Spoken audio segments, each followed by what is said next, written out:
Before kingdoms change,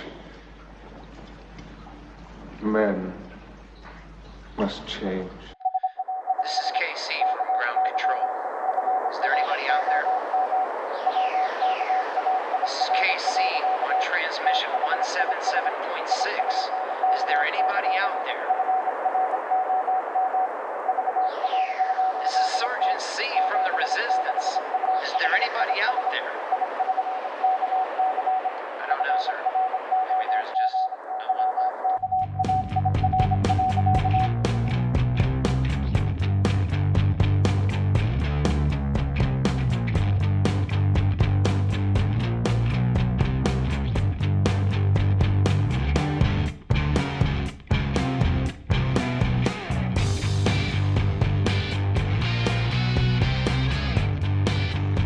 Before kingdoms change, men must change. Well, greetings and welcome, brothers and sisters. It's good to be with you this Thursday. I guess it's August 7th, 2025. Very excited to be with you today. Welcome and thank you for joining me. Let me start this show off first with a couple things. First, an apology. Let me explain. I originally, when I started this out, I was going to try to do Mondays and Thursdays. And if any of you folks looked at either the YouTube channel or even now on X, and I'll get to that in a little bit as well. But I scheduled broadcasts for Monday and Thursday, and I unfortunately had to cancel Monday's broadcast, and I will tell you why. I take care, and we kind of run a bit of a nursing home here at the house. I to help take care of an infirmed 83-year-old mother-in-law. And she's not very mobile, actually, really limited. And Mondays, it just happens to be when the home health nurse shows up, the physical therapist, the occupational therapist, and one other person, and they're all scheduled to be done before 2, but it's like a doctor's office.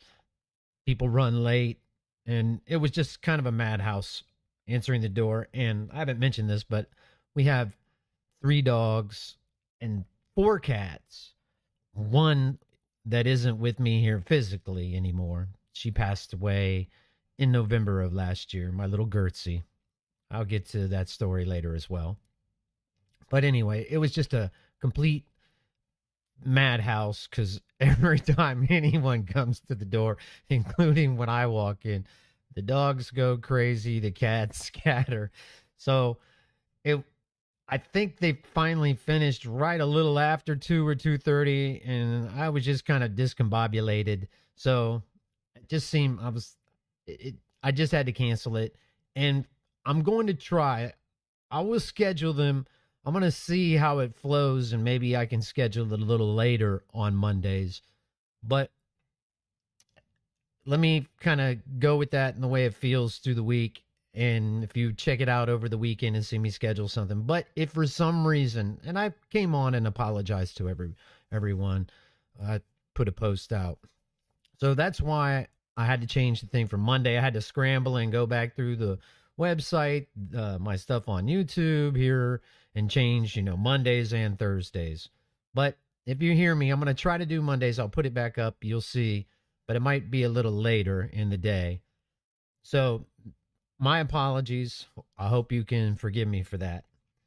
Then the next thing I wanted to get to, and I really enjoy this, but I would like to say thank you. First off, let me say thank you to a gentleman that I talked to over the weekend. And I'm not going to mention any names, but if you're listening, my man, thank you. This gentleman works with some of the biggest people in broadcasting. If I said the names, you would know them immediately. Believe me, you would. And I started up the podcast, got the first show done, and we had some contact in the past, introduced by a friend of mine when I did a podcast several years ago. I sent him a text saying, "Hey, I'm started a new podcast. Hope if you remember me, hopefully," and he did. Would you have any guests that might want to come on? Yada yada yada, etc. And truthfully, I really didn't expect a response back, or if I did, maybe next week or something. But he was very quick in responding. I was kind of surprised and listened to the whole show. And then we spoke, and he gave me some thoughts on stuff. And I just wanted to tell you thank you. It was really encouraging to have that feedback. And it was a really kind thing of you to do because compared to who we were, I mean, I'm a no one in the podcasting world anyway. Even on the alt media, B alt media, C alt media, I'm a nobody, which is fine. That's not a complaint or anything, but it's just true. And he was kind enough to really just, it was very kind of him to give me the feedback and everything. So thank you, my man. And then I would like to say thank you. I won't mention any names, but from the folks who followed me this week on X and have sent me some nice texts and some of the comments that I've gotten from you folks. Thank you very much. I appreciate the feedback. One of the things that I've said in the inaugural show and one of the purposes that I do this show is I'm trying to make contact with the living. So it was very kind of you to respond back. Thank you very, very much. Now, with that too, let me add a caveat because I don't know you, you don't know me, obviously, but hopefully we'll get to know each other a little bit as I go through and do this. But it reminded me of something that I went through quite a bit in the campaign sometimes. Is, like I said, I got some very kind words and it's very encouraging. And I noticed, there were some things I've noticed in comments and other thing that, oh, well, I don't agree with you on this or see, and that's fine. I've never, even when I ran for office, was trying to get or find everybody that would agree with everything I said. In fact, most politicians that I talk to behind and the people running for office and all that, that's their biggest problem. They're trying to please everybody. What's that old song? If you can't please everyone, you got to learn to please yourself, right? So I'm just like in the campaign, just like here. I speak from the heart. I'm telling you how I observe things and what they look like to me. And that's based on, and I'm going to go over this. I find, and even when I've listened to talk radio, you cover a lot of the same ground sometime. And in the beginning, it's because you have new people coming in all the time. I guess if you do this for all, you all kind of always have, you hope you always have new people coming in all the time. So some of the ground gets recovered. I apologize for that if some of you folks who know it are like, oh, I wish you would stop saying that. But I'm getting to the point here in a second. Eventually, because I'm telling you how I see it, I'm going, and I used to say this to people that came up to me after candidate forums, things of this nature, and go, oh, I really like everything you say, blah, blah, blah. And I would say to them, I really appreciate it, but wait till I say something you completely disagree with. And it's bound to happen. And that's okay. We don't have to agree on everything. We're going to see things differently. And hopefully everybody kind of gets that. So I'm going to leave that right there. But if I offend you, I'm sorry in the way that I don't like people being offended, but I'm not going to dance around or try to avoid certain things or any kind of topics or not say what I'm seeing and how I feel it in my heart to not offend somebody. So it's not my intention. I'm not a shock jock kind of person. I'm not getting on here to say, oh, this to try to disturb you or agitate you. But some of the truths and things that I'm going to say are disturbing just by the nature of them. And hopefully, too, I said this before, but one of my goals is to not, I simply don't want to, I'm not here to agitate, even though I know some of it's going to be, but I want it to hopefully be thought-provoking, which someone said in their comments. Thank you. That's kind of one of the things I'm really trying to do. And maybe just think about things a little differently, possibly, or consider another perspective. But also, I hope to bring some kind of uplifting part, or make your day a little lighter, something, maybe even make you laugh at some point. If I can make you laugh one time during the show at something, and it doesn't even have to be something I say that's funny, but if I can do that or just somehow lift it, and a message in here of not only the things that are unpleasant, negative, however you would like to say it, but also the truths of things. Because no matter how bad things are, no matter how ugly they are, and we are drowning in a sea of evil. This is just the way it is here. The powers that are here, and this is a battle of good and evil, not just on this physical level, but a spiritual plane as well. And that's okay. You if you listened to the last show or heard anything, you're going to hear me talk about spiritual things and the way I see them. And I didn't always see them this way, folks. I thought, now I put no 0% stock in religion. And I'm kind of stealing a line from the Kingdom of Heaven movie there, where one of the priests said that in the movie. But I do feel a connection in a spiritual way. So some of the truths that I've come across that way have happened in just recent years of my life. But because of that, I don't think, well, everybody else has to have this. I blah, blah. I've seen the light, so to speak, so you have to see it too. No, I believe this. If you are a good person, a good hearted person, you try to be kind to people, you have compassion for people, and you are generally a moral, decent person. All these truths that I think and other people think, and just about the Master, when I say that, I mean Jesus, and our Heavenly Father above. If you don't find those answers here, it's okay. Everyone, I believe, will have the opportunity after we make that jump to light speed into the next life. We'll have that opportunity. They will be presented there. I don't believe it's one of those things, well, you didn't confess this or believe this while you were here, so you make that jump to light speed and they send you on the escalator down to Hades, right? Dante's Inferno. That's not the way I see it. And I'm going to go into many of these things deeper. But either way, you will be okay. So I will hope to enlighten you, hoping to lift a little bit and make you think. So with that being said, let me go ahead and roll in, and thank you very much again. So let me roll into where kind of I wanted to start this week.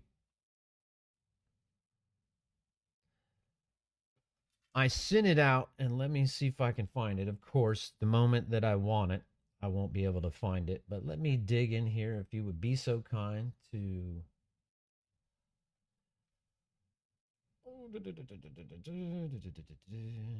Okay, here we go.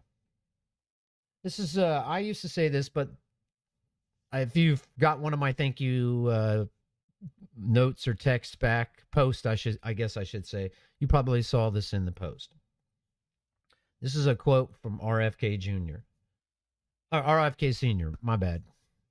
Let no one be discouraged by belief there is nothing one man or woman can do against the enormous array of the world's ill, against misery or ignorance, injustice, and violence. Few of us will have the greatness to bend history itself, but each of us can work to change a small portion of events, and then the total of all those acts will be written the history of this generation and any generation. I added that part. It is from numberless diverse acts of courage and belief that history is shaped. Each time a person stands up for an ideal, or strikes out against injustice, or acts to improve the lots of others, they send a tiny ripple of hope, and crossing each other from a million different centers of energy and daring, those ripples build a current which can sweep down the mightiest walls of oppression and resistance, and I'll even add evil. I don't know if I said this in the first show, but I studied physics. Even I went back to school in my 40s. Life happened. I'm still in the middle of that, but it's been one of my, my first major was astronomy. I've gone back and changed majors a few times. My educational journey has this far been almost really a lifelong journey. Life happens in the middle of it. So anyway, but one of the things in physics, and I believe it's Newton's second law, and we've all heard it before, but any force in one direction has an equal and opposite, or in direction, and here's the key word, magnitude, which is just, you could call it force, strength, a measurement of the force of something, the amount of force, the magnitude of it, going the opposite way. So when any of us do, there's an old Eastern philosophy, and I've studied philosophies, religions, if you want to call them. I tend to think of them as philosophies, but if you want to call it a religion, that's fine.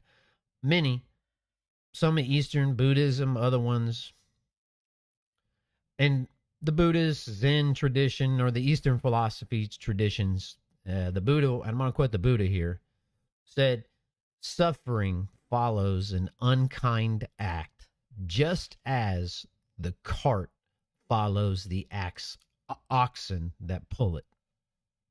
Makes sense. We all know this. We've experienced in life. Karma, that's one word for it. So all that goes, not just the unkind, or if you want to say evil acts, they have their karma too. But so do all of the good and wonderful acts that we do on any level. In fact, I saw a post this week, had a picture of the current president, and it said, I'm assuming it was one of his supporters that put it out. It said, does anybody know anyone as strong and as courageous as this man? And it just kind of hit me when I looked at it. I thought, anyone, this was my reply. I don't put out a lot of replies, but I put out something so that people know I'm a little bit out there and a bit to promote myself. I'm not getting into any arguments on it. And I'm speaking of X here. And if you listen to the first show, you're going to hear me say, one of my radio idols avoided X. But after talking to the person I was saying earlier and a few other people and thinking about it, I thought, let me go ahead and dive out into it. Maybe I, don't want to stay on it for a long time, not getting into any arguments on it or anything like that. But hopefully I can promote what I'm trying to do here and maybe reach a few people, because there are good people everywhere. And hopefully it's kind of why I'm encouraged and say thank you. Hopefully I've reached a few folks and got a little bit of my mission accomplished that way anyway, or making some ground or headway in it. But these back to the post. So it dawned on me really quickly was that anyone, anybody, anywhere that we will never hear of, you, me, that goes through their day and tries to do the right thing and kind acts to people that can either, number one, do nothing for them, or even the people that hate them, and just go through their day, try to keep a light heart and love and concern for the people around them and their fellow human beings. Any parent that is raising a child in these days and times, and even, we can go back all the time, 50 years, 60 years, in all of modern time and probably all of history, that are trying to raise their children to be similar, decent, good people who have compassion for others and are taught to be kind for others, not to use others to get what they want. And just back to kind, decent, moral people. Any of those people have more courage and strength, not only than our current president, but than anybody in Congress, save maybe a handful. Maybe. So that one just struck me, and I thought, how would you even? And then I even posted this, and then anybody on this list that I'm about to read right here, and I'm gonna play a clip. It's called, when I take a break and give you guys a break from listening to me.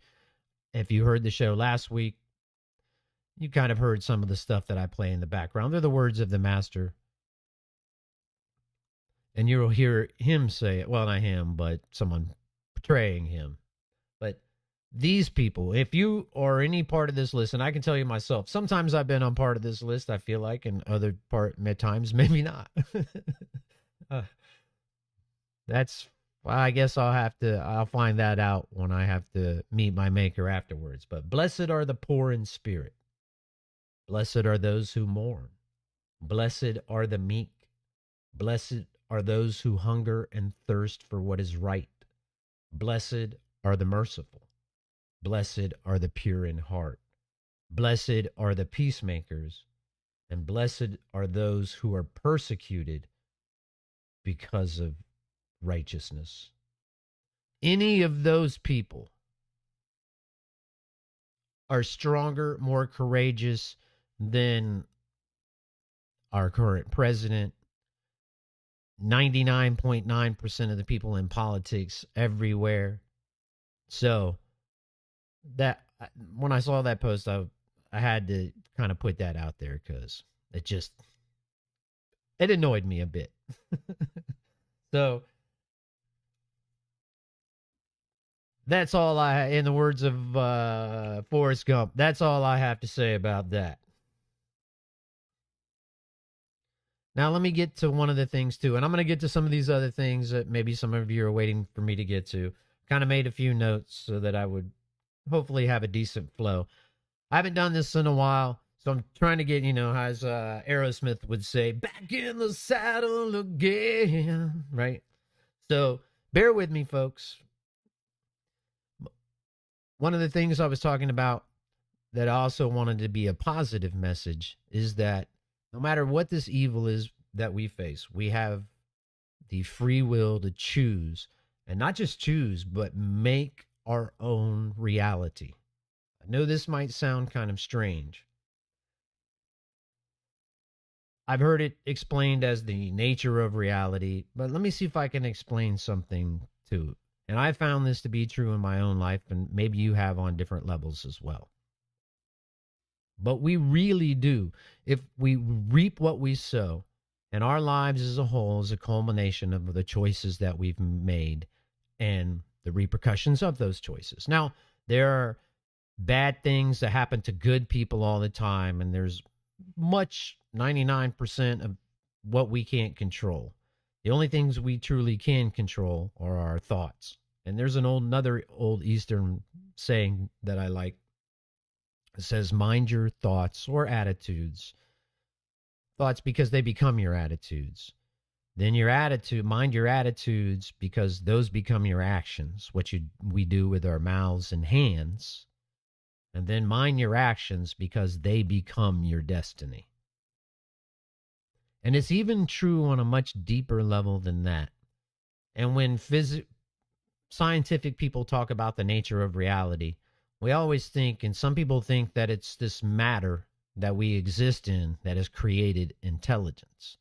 But I truly believe that it's not matter that creates intelligence. It was an intelligence that created the matter. That what we see and experience in this realm is because of the actions and everything that happened from beings in a different realm. And that realm is going to be physical in its own way, too. When we make that jump to light speed, it may not be exactly this crude matter that we understand here, but it's going to have a physicalness about it.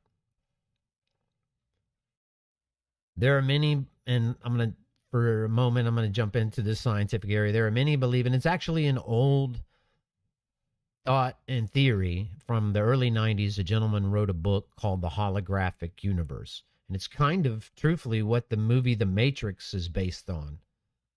The Wachowski brothers, or sisters now, or whatever they are, they're kind of building on this. But what it basically meant was this this physical world that we live in isn't so physical and solid as we think it is, or that we experience it as. It's really like a simulation in the sense of, take an atom, for instance. And real quick, I'm sure everybody knows, but let me just go. Take a hydrogen atom. It's the first one on the periodic table. It exists of one proton, one neutron, and one electron that spins around it.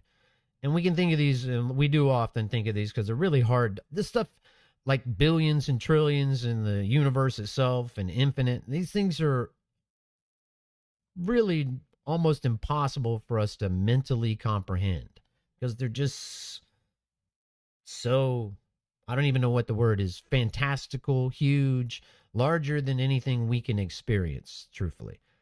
But we kind of tend to think of these things, especially like an atom, like a BB, and the neutron being, a little BB, and the proton being a little BB that makes up the nucleus of it, then the electron kind of like a little BB that swings around it and goes around it.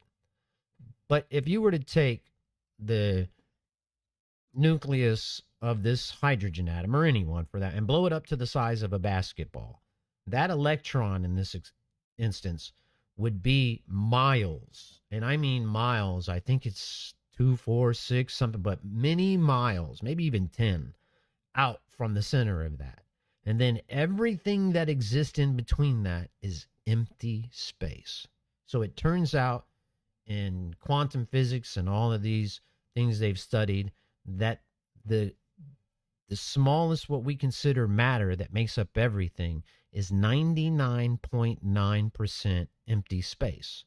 So you take one of these and then put another billion or trillion on top of it, all of that is still 99.9% empty space.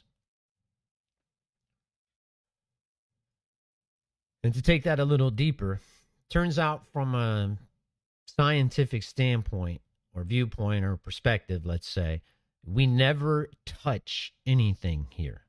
And you go back to the movie The Matrix, if you remember this scene when he kind of takes him back, pulls him out of the Matrix, then takes him back into the Matrix. The character Neo is going, this isn't real. And Morpheus says to him, what is real? How do you define real? If you're talking about what you can feel, smell, taste, touch, so to speak, those are just electrical signals interpreted by your brain.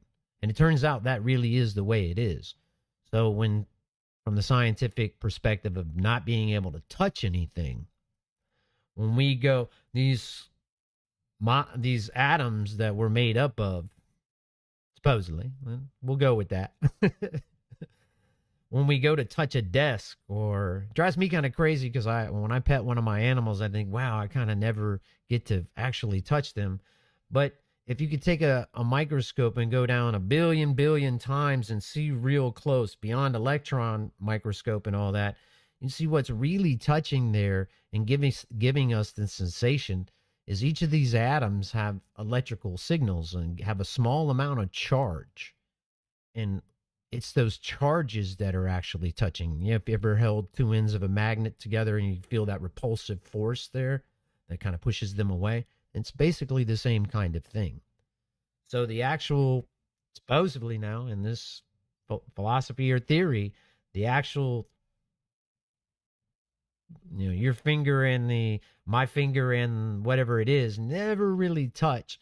It's those magnetic electrical forces coming that give me that sensation downloaded through the brain.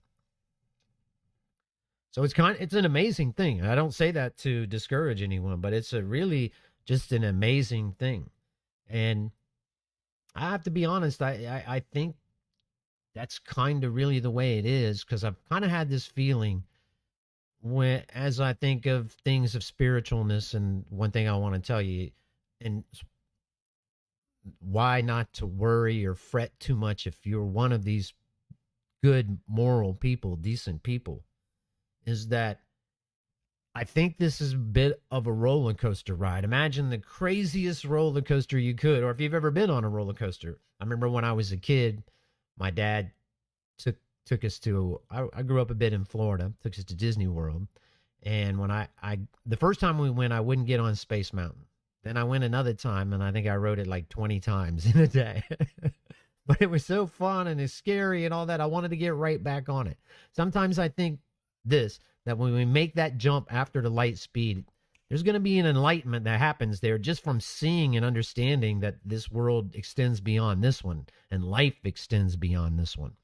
And I think at that moment, it's going to be kind of like the role. I was never in any real danger at all. The only thing I was in danger of was leaving this world and this experience and this body being destroyed, if you want to say. But we are more than this physicalness that's made up. I said this last time, we're the entity, the spirit that animates this crude matter that we inhabit. So I don't really think in that way that we're in any real danger. Now, I always pray, hey, look, when it's my time to jump, I don't want to suffer. Please don't make it too painful. I don't want to go through that, making it. And, those people who get to pass on in their sleep are, what a blessing in that way. They just kind of go to sleep and then, boom, wake up in another world. But I think we may find that was the case, that it was a bit of a simulation. And it really does matter what we do here. It echoes in eternity, like Maximus said in, what was it? The first Gladiator. It really does. We reap the karma here and there. And that's why I also say to people, don't let these politicians, whether it be the Donald J. Trump, this one or that one, try not. I said it last time. I have no emotional investment in these folks. But never let anyone make you hate anything. Don't give them that power. Hate is a prison that we've all kind of, I guess, and many philosophies will say, and I kind of see it from experience in my own life, you can become what you hate. So don't let they shouldn't have that power. They don't really have that power unless, just like in our form of government, you consent and give that power to them.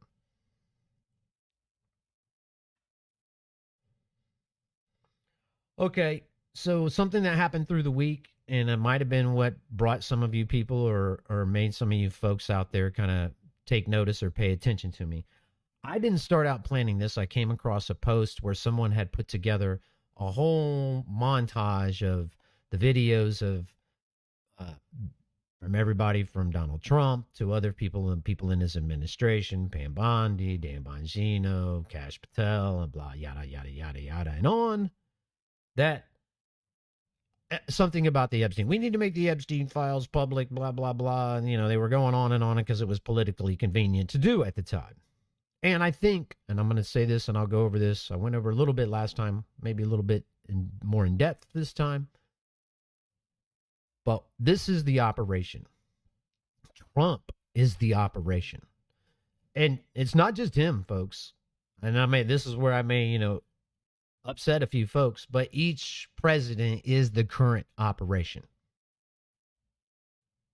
Let that one sit in for a second, kind of. But anyway, when I came across that, I've been doing a deep, deep dive into this for a little while now. Not because I wanted to, but I just wanted to understand, what is going on? What is really going on here? And you can look into people to see. Is this guy for real? I told you this last time. I told a buddy of mine in 2015 that asked me about, what do you think of Trump? I said, well, he might not be part of the cabal, but then he could be, because we've been set up for this. Many people have, and I'll get into that a little deeper after this. But when I came across that in the research that I've been doing, I thought, it's where I came up with the idea. I'm going to put a list out here in the next 2 to 3 weeks. And the reason I said 2 to 3 weeks was because I work as well. This isn't the only thing I do. And take care of, and then I have my wife, doggies, and I have a life as well. But it's not just that, it's the volume of information. So basically what I'm doing, I'm taking the books and things that I've read, and one of the main ones it's literally 2 giant tomes, if you want. It's called One Nation Under Blackmail. It's by an author named Whitney Webb, who I don't even know how long I've offered I sent her thing. I would like to have her on as a guest so she could explain in depth. But I have listened and read this book at least 4 or 5 times, and every time I do, it makes my head spin. Even trying to keep up with the first 3 pages of a chapter will make your head spin from this name to that name, A to B to C to D, and what they did. But the depths of the evil of it all are incredible. So I gave myself that time because it's literally I'm taking notes as I read and look at these things, writing the name down, going what they did, trying to make the connection. So, and I'll just tell you right now, I'm through about, I don't know, 50, 60, 70 something articles, maybe through about 3 or 4 of the chapters that I want. And I already have 107 pages worth of names. Now, some of them are duplicated. I'm going to have to go back because I don't, I'm not taking the time right now as I do it. I'm just kind of re-going through it and kind of, okay, this is what happened. This is what they did. And it's going to be in short, kind of list form where kind of the person's name, kind of the entities that they were involved in and how they were involved with the Epstein, Maxwell, or these folks in whatever way they were. Now, this isn't a list. I'm not trying to put out a list of all the sexual predators that this heaven only knows how big that list is. And I'll have to put at the at the top that the people that I list, this is allegedly what they've done. I can't prove this. I'm just doing the research, and these authors and the people of books that I dig into the authors as well. I just don't take, oh, well, who's this? Because some of them you'll find if when you look, they've worked for the CIA or they're current CIA assets. It's really a deep. I've gone down. I just started a long time ago, but when I started down the JFK rabbit hole, the RFK rabbit hole, the this rabbit hole, the that rabbit hole, the 9/11, on to the Vietnam, all these things. It's a rabbit hole. This is just another one, but there's another one too. If you're interested at all, it's called I think the documentary they made was called The Octopus Murders, but it's an investigation by a reporter named Danny Casolaro, and it's just known as The Octopus. And I think what happened, now supposedly he committed suicide in a hotel room in West Virginia, but it's kind of like the Epstein suicide. Highly, highly doubtful that the man committed suicide. He was killed over what he was investigating.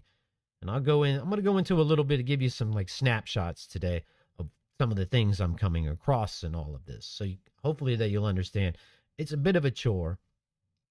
And I don't mind, but it's just going to take me some time. But in this list, you're going to find people that had all kinds of connections, banking, this, that. Not all of them may have done something nefarious, but it will hopefully explain the scope. And the other thing I kind of hope to show in it is if some little guy like me can put this together from what authors have, then the intelligence, the government, and if they really wanted to, somebody that has the resources, basically almost infinite resources, could have put this out and done something about it a long time ago. So I hope to display that too, but also kind of just give you an understanding maybe of the beginning of the scope of all this. And just from what I've gone through myself, if even let's just say we got into office, a real honest person that wanted to, bring these folks to justice, well, we'd need about a half a dozen to a dozen, equivalents of the FBI. Just to handle one for each facet, one for the sexual allegations, one for the money crimes, one for the crimes of from the intelligence side, because this spans governments, arms trafficking, even some of the most famous things that we've gone across in history, from Iran Contra even. I'm forgetting some of them, but let me give you real quick a taste. So give me 1 second to pull this up of just some of the stuff that I've come across. Where was it?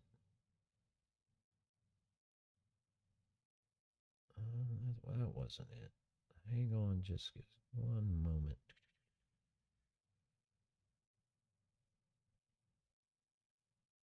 Oh, goodness gracious.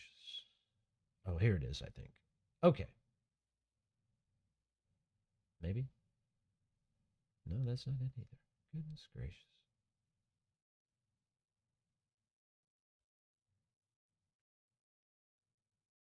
Where did this go? I took this from some notes from a lady. I'll dig it up during one of the things. Blank, maybe? I had this problem the other night too. But I will dig this up when I play something. But to give, I want to find that before I start down that road.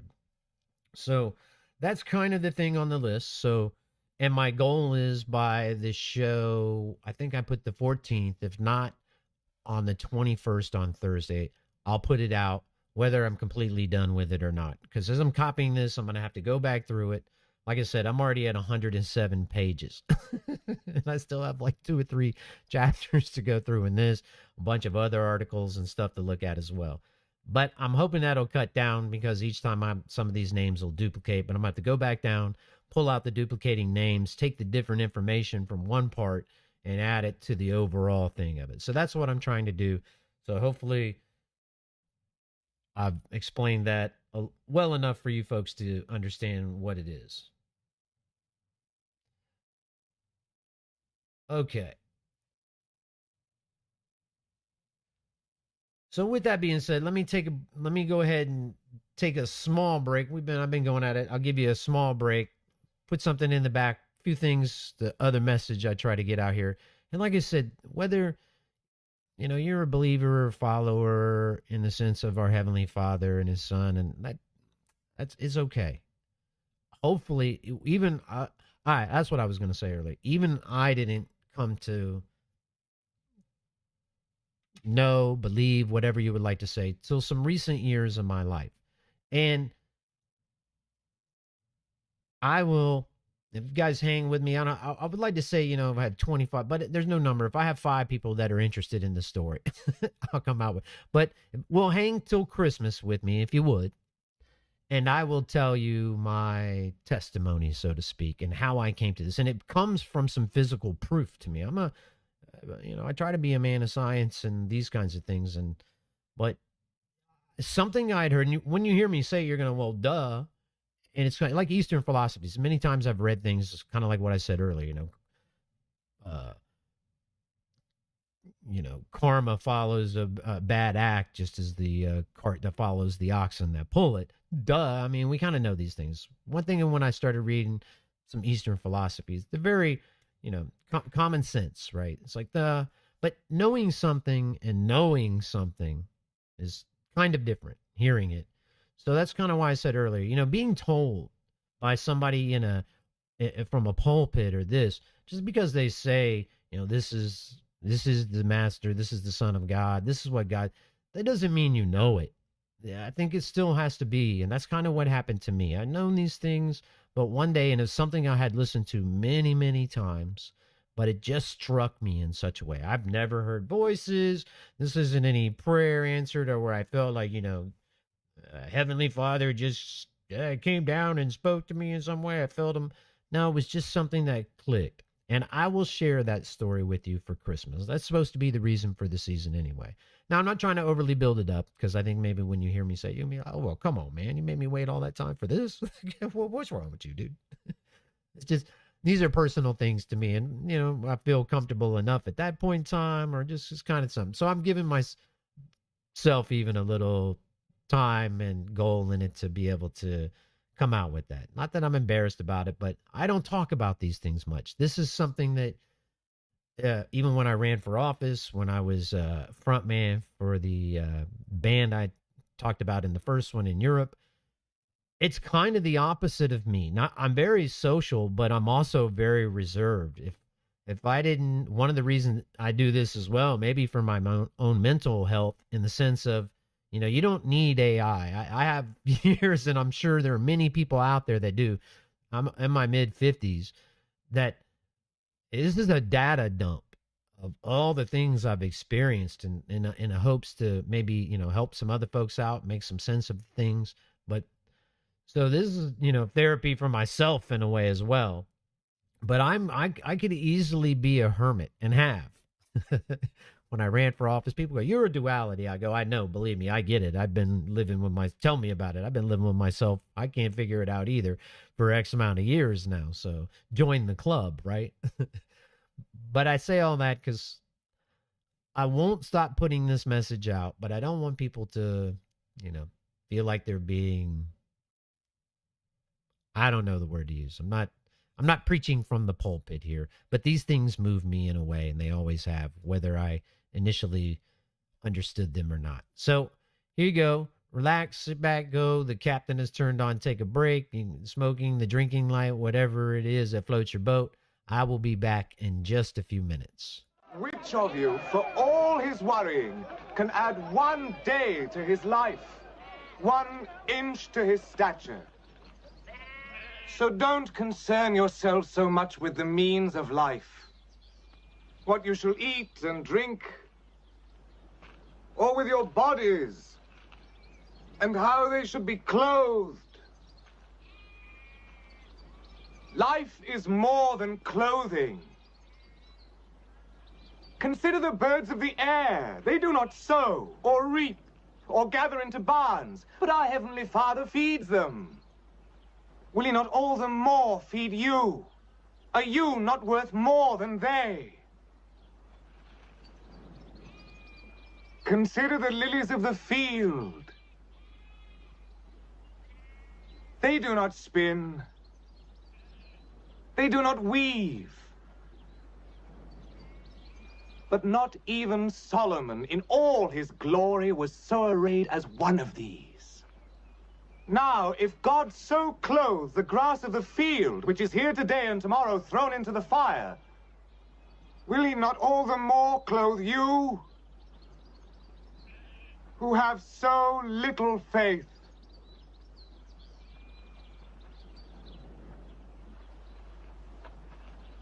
Therefore, do not ask, what shall we eat? What shall we drink? How shall we dress ourselves? It is only the faithless who set their hearts on these things. You must first seek the kingdom of God and its righteousness, and everything will be added freely unto you. So do not be anxious about tomorrow. Tomorrow will be anxious for itself.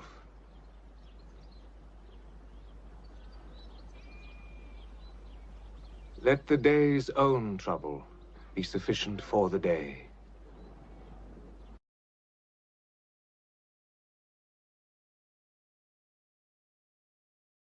Blessed are the poor in spirit, for theirs is the kingdom of heaven. Blessed are those who mourn, for they shall be comforted. Blessed are the meek, for they shall inherit the earth.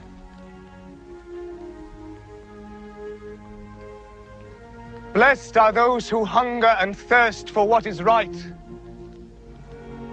for they shall be filled. Blessed are the merciful, for they shall obtain mercy. Blessed are the pure in heart, for they shall see God. Blessed are the peacemakers, for they shall be called sons of God. Blessed are those who are persecuted in the cause of right, for theirs is the kingdom of heaven. Blessed are you when people abuse you and persecute you and speak all kinds of calumny against you for my sake. Rejoice and be glad, for your reward will be great in heaven.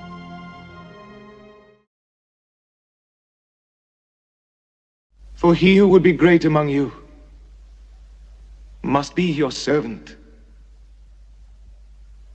He who would be the first must be your slave. Just as the Son of Man came not to be served, but to serve,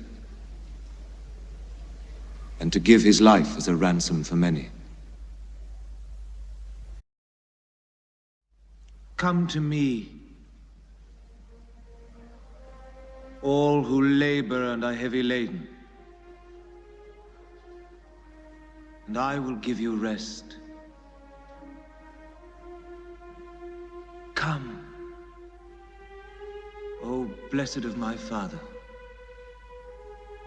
and inherit the kingdom prepared for you from the foundation of the world.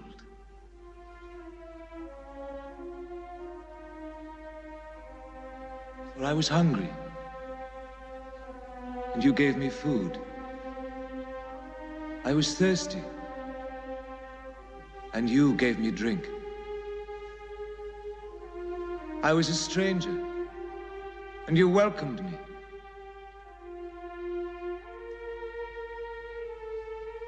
I was naked, and you clothed me.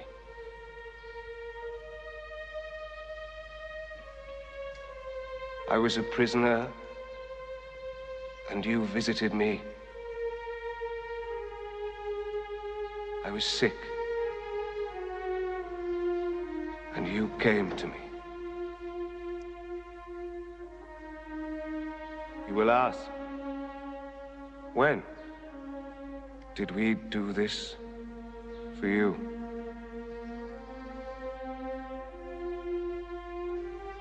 Whoever does this to the least of my brethren, he does it to me.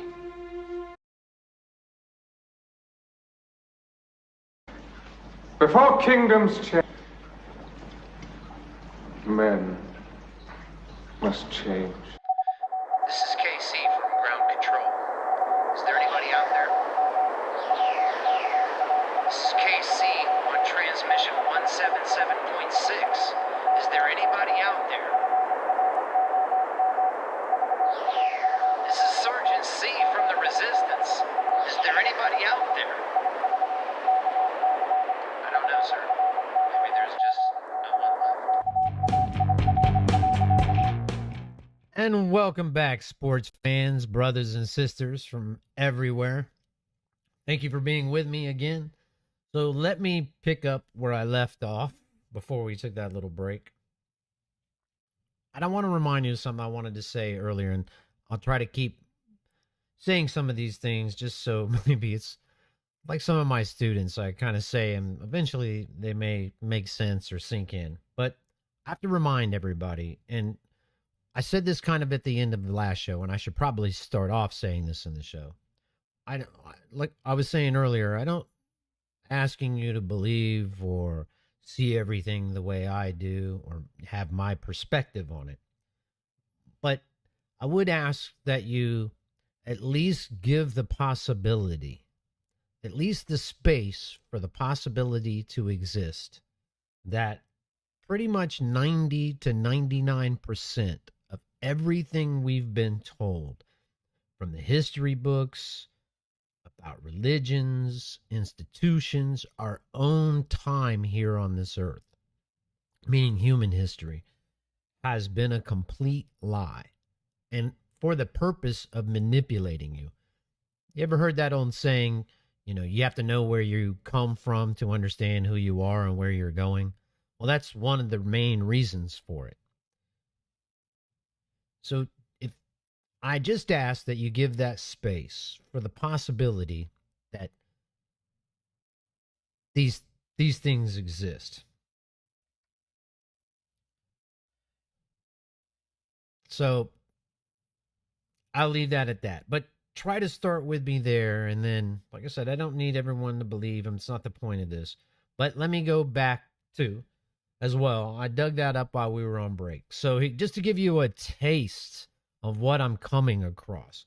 So you have to keep in mind that this entire Epstein story, the quote-unquote list of the people that may have been filmed and compromised, it's very important. And I'm not saying earlier just because of that that we shouldn't go after these, and these people shouldn't be brought to justice. I think they all should for all the types of crimes. And let me throw this in there real quick. Even though they may think, and even though the current administration and this obfuscation and all this other stuff, smoke screen, that's all this current Russia hoax. Not that it's not real, but it's just a smoke screen. If they wanted to do this, they could have done this in the last administration or the one before when he had the chance. But it wasn't important, and nor does he care, really. They just need somebody, a smoke screen to throw out there. And if they need to, they'll sacrifice some of the puppets, folks. Especially at this level, the Comey levels and all them, they're way down on the level. Even presidents are puppets. Okay. But anyway, but there's also other important parts. Is what it's not just that, but it's what's even possibly as important or even more is what they're really trying to hide and protect behind it all. And those are the individuals, the groups, the corporations, etc., that have been using this to compromise the people and the purposes they were using it for. That's really what they can't have come out. Besides the sexual part of this. Excuse me, I was trying to do something. I tried to switch over. The screen might go blank for a second. I thought I had this, but it's not working. Anyway. That's really what they have to hide, more than anything. Somebody asked me, and this is a perfect place to go into it, and then I'll continue this, but somebody made the comment, who are they? And many people have said that, even myself. Who is this they that everybody, they're doing this and they're doing that? Okay, so let me see if I can explain this in the level. So even the political level, think of it as a pyramid, and we have a top to it. Well, presidents aren't near the top of that at all. They're down lower on it. They're being controlled. It's why they have to go kiss the ring of Israel or countries like that, or go beg people for money. Believe me, they're puppets. And right above that, if you'd like to say, are some of them you can name: the World Economic Forum, the Bilderberg Group. There was another one I had it in mind and it escaped me. The Council on Foreign Relations. Some of these are just kind of they're the kind of public face of the folks even up from the pyramid than that. So they're the ones that go and try to manipulate and control governments. Think of it this way, folks. Think of it. Okay, let's just say you ran something, even a family or whatever, but let's say it contained 1 million people and you're trying to run whatever this is, a business, a country, or whatever it is. No matter what you do, you're going to have some people that oppose it. It's just the way it works. So what are you going to do to control those people? Especially, importantly, that you really have to have their consent to a certain extent to really take over it all. And there's a part in the Captain America movie called The Winter Soldier. Robert Redford plays in that movie as the bad guy, a villain. He plays a pretty good villain too. But he says in parts of it, sometimes to build this new world, you have to tear down the one that exists currently. And then there's this other character. May not be familiar with the movie, but when Captain America and the redheaded girl, I can't think of her character's name or the actress right now, but they've been chasing this guy. He's in the first Captain America movie. He's part of what was the equivalent of the Nazis in the time. But he's on this computer screen talking to them. And he said that, and they can't believe, Captain America can't believe he's still alive, because he's not alive, but they put him in a computer. There's lots of things that go on in Hollywood and other stuff that they're pre-programming us for. Get us used to this idea. So now he's alive in this computer, and he says, "Oh, what did you think that was limited to the physical world?" Said, no, what we learned from the Second World War is that if you try to force people or take their freedom away from them instantly and force them to do it, they rebel back. So what we did after that was just kind of behind the scenes, we stoked all this confusion, all these wars. We tried to make a world so chaotic that people would finally surrender their freedom in order for security, peace, and stability. So you're trying to manage all this. You can't, I mean, the more you hammer down and try to force these people into doing something, the more resistance you get. So they have to come up with ways, and this is why I was talking about the World Economic Forum, the Council on Foreign Relations. Go look them up. You can look at their websites. In fact, even the Bilderberg Group, that's one of the things that have driven me crazy about this current administration. I said this last time. I knew it's how he was going to pick J.D. Vance as his vice president, because J.D. Vance is money man. So his daddy, sugar daddy, if you want to say, is Peter Thiel. Go look up into him. But look on the website itself. Peter Thiel is on the steering committee of the Bilderberg Group. Now, there are people in the alt media that made their bones covering the Bilderberg Group. If you don't know any history, you go back 20 years, the media called you a conspiracy nut, wouldn't even admit the group exists. Now you can see them, well, on Fox News when they meet I think it's once a year, wherever they meet. And they're called the Bilderberg Group because they met in Bilderberg. I think that was the name of the hotel of the city in Sweden, Switzerland, maybe. One of the European countries. So that's kind of how they got that name. But Peter Thiel is on that group. So anyway, that's another level higher up. These are those intelligence groups as a whole, they're just the puppets of these folks as well. Now, one of the names that would have to most definitely be on that list is the Rothschilds. If you know anything about their history, he started a long time ago in banking, took over the Bank of England, and there's a famous saying, I don't have it up in front of me right now, but I'm 99% right there. But Rothschild said, I think we're talking about the original Baron von Rothschild here. He said, I care not who makes the laws or governs the country. I care who prints and issues the currency.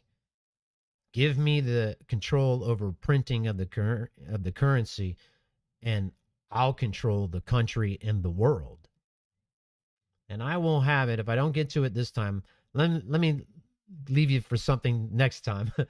There was at a time when I believe it was him, but this, if you've ever heard the term Illuminati, it's just I don't know that they've ever called themselves that. Maybe they did, but just a term that's been given to this group of people. This goes back, and what I'm saying about Rothschild, this goes back before the founding of this country even.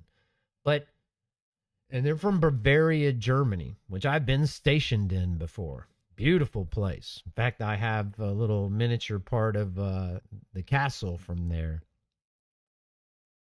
The name's escaping me right now, but a very famous castle. It'll come to me when I'm not trying to think of it. But they had this small group, and they were sending messages back and forth. And I guess one of the messengers died en route. And when the police discovered the body, they found these documents on him that shocked them so much that they kicked these people out of Germany. So why they went other places. And I think this is in the book, not Tragedy and Hope, but it's the son of the author who wrote, None Dare Call It Conspiracy. And it's been mentioned several other times, but they read it in the book. I have it. In fact, I may post it through the week, but it's basically their 11, 12 points of light, or it's their plan. And this is coming from the 1700s. And when you hear it, it'll click and make sense with a lot of the stuff. One of the things that it says in it is that we will use certain people and the politicians to go and do our bidding, but those will be really just the cover people. We'll make them do all the stuff that collapses and creates all the problems, so that at one time we can blame it all on them and come in behind them and offer the solution. That's just one thing, but I think there's like 12, somewhere around that one.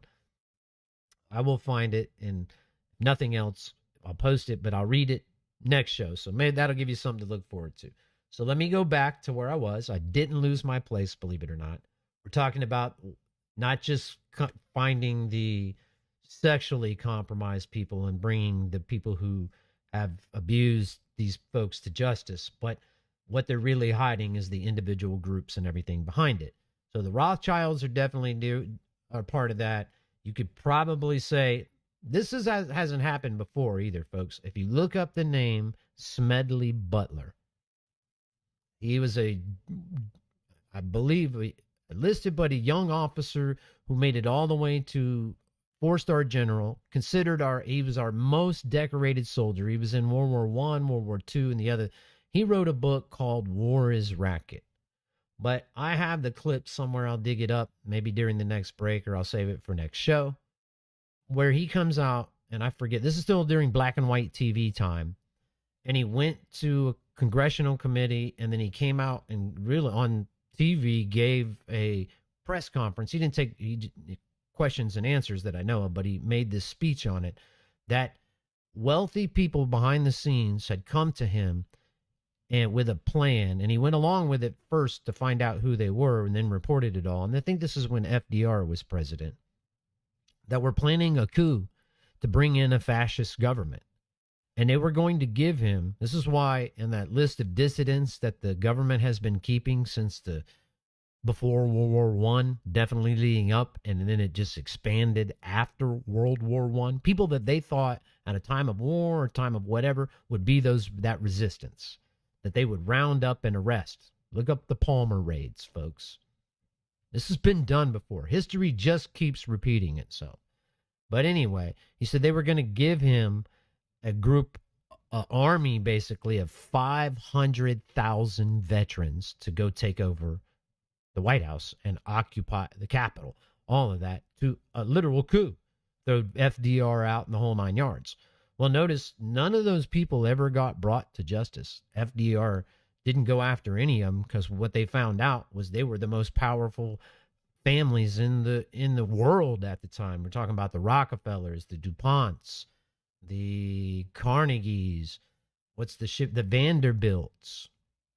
Go watch a show. It's called The Men Who Built America. I think it's on HBO. HBO, I think, but it might be one of the other ones. HBO, Showtime. It could be one of those. Just a documentary of what happened in the 1800s during the Industrial Revolution. How Rockefeller, Carnegie, the Vanderbilts, all these people built their empires. And what you'll find out at that time, these people built empires that were so big, they had more money than all the governments in the world. There wasn't enough stuff for them to go out and buy in the world. So some of these, the Rockefeller Foundation, these other foundations, these folks are up there. We don't know some of the names, but here's where one of the entities that they own, just like the Rothschild. It turns out J.P. Morgan is in there, right? He literally went and paid off the national debt at one time. The president brought him in and, hey, we're in debt. We pay. He just stroked a check. He was considered one of the richest men in the world, just like Elon Musk is considered one now. But it turns out at the time of his death that he only owned like 10 or 15% of J.P. Morgan, that the Rothschild family owned the rest. And they're the ones that basically gave him, Carnegie, probably the Vanderbilt, but definitely Rockefeller too, that loaned them the money to start and expand their businesses. They're behind a lot. But it's the people who own and run the central banks of the world. There's only like 2 or 3, maybe even, I think it's not even 5 countries in the world that aren't run or have one of these central control banks that are controlled by these people at this level. And their names are hidden. You don't hear about them. They're not seeking attention. They want to be the ones in the background. But it's the central banks. Iran is one of those countries. I forget what the other one is, but Iran is one. Any wonder why they're bombing them and want a regime change there? Israel is. We are. Britain was taken over a long time ago. Think about that for just a second, folks. The king and queen of England for hundreds of years don't even own the central bank in their own country. Somebody else owns it and prints and makes the currency. And let me make myself a little note real quick too. And this one explains something is about that's about to happen along those lines that I keep hearing. The gold, I'll just call it the gold exchange. But let me little note there for myself. Cool. All right. So let me go back. So those are the they. When we talk about the they, a lot of the names aren't known, but you can guarantee some of the ones I mentioned are part of it. Here you go. If you read Rockefeller's memoirs, he brags about how they created Carter in the 70s and sold him to everyone, that he was just this, moral peanut farmer. And he probably was a bit of a moral man, but he had been controlled by them. Same thing with Nixon. In fact, after Nixon left, got defeated by John F. Kennedy, he went back to California, but then he moved into the Rockefeller building in New York. And that's who backed him and Bill him. They back both sides, just like they back both sides of a war. So it's the people, the banks and everything who finance wars and the rest of it. Like what I said about JP Morgan and Elon. Everybody, oh, Elon's the richest man in the world. Does Elon print any money, folks? Does he own a printing press or the central bank of any country? No, he doesn't. So they can he's just like the rest of them. They can evaporate his fortune just like that if they want to. It's how you know he and Trump and these other folks. Okay, so Elon's got 100+ some billion. What, Trump has a few billion? And it's not in cash. This isn't liquid cash in their bank accounts, folks. This is the stuff they own, the hotels, the businesses, the stocks, and this. If these people want, they're the ones who control the central banks and own all the banks. If they wanted to make them disappear and get rid of them, they could just do it. These people have to grovel to those higher up people for their money. That's how you get the money. Anyway, so in saying that, so the individuals, groups, corporations that are compromising these people and the purpose they were doing it for. Just to start out with the beginning, Epstein's had connections to Bear Stearns, JP Morgan, and Deutsche Bank, just for starters, just for 3 of them. In fact, there was a case against Deutsche Bank that was going on, and I forget the details. I'll go into it another time, but they were about to be brought over for oversight, all kinds of illegal. And Deutsche Bank and Bank of America are part of one another. When I was stationed overseas, if you had a Deutsche Bank account, you automatically basically had a Bank of America account. It was easy to trade money back and forth through those or move it. Anyway, so, but there was I believe this was in Europe too. There was a judge was about to start overseeing a case in that. And right before that judge started, I believe it was a female, her son was murdered, mysteriously murdered. And then she didn't go through it, and it all got settled out of court, all hidden, covered up. So it never got released to the public. And this concentration and everybody focused, not as I say that we shouldn't be on the sexual exploitations, is a bit of a misdirection to keep us away from the bigger issues and of how money flows and all that. Even if Donald Trump had not a single thing to do with anything sexual, and I am like many other people, I find that hard to believe. I just do. Not even from the Epstein part of it. But I'll go, here you go. Let me see if I can put it this way. Trying to think of a few people here that I might have okay. So when I was running for office, or even now, let's say one of my good friends, and is public, you have hundreds of pictures of me, videos, everything of me talking about this, of Tony Montana from Scarface, right? And then I came to you and went, what? Tony, he's a coke dealer? I didn't know. I mean, we were hanging out, partying from dusk till dawn. Oh, my God. I mean, with the women we were getting this. He's a nice guy. He was a coke dealer? I can't believe it. It's a hoax. Nobody would have bought that for 2 seconds. None. That's how ridiculous this is. And then, And then my other friend's El Chapo. El Chapo's a bad guy. I swear I didn't know. Oh my goodness. Right? Come on. So I have a massive problem because not only, okay, let's just take the Epstein, and I'm going to get back to where I was here in just a second. The Epstein part of it. But before that, his mentor, go look at, you can play this one off, but you won't hear him mention this name. This is probably a name he once brought up less than even that. And you want to start a one here, folks? Ask for the Roy Cohn list, because he was in operation before Epstein was. And he was running a sexual blackmail thing since, I believe, the 20s or 30s. This isn't nothing new about blackmailing somebody. But you can go look up a documentary. It's called Where's My Roy Cohn, or basically any halfway semi-decent done thing on Roy Cohn. I mentioned him last time, but this guy was running sexual blackmail scams along with a few other people out of the Plaza Hotel, at which at one point in time Donald Trump bought. And I don't know if they were still running those parties out of it then, but even if they weren't, that thing had been wired in these places, because you also had the head of the FBI there and some other folks, but they were running that back then. And to give you an idea how deep, you'll see in that Roy Cohn proudly talks about his friendship with Trump, and he has a letter that he brings out. In fact, he framed it and reads it. How Trump tell him how good friends they are, how much he, respects him and all these things.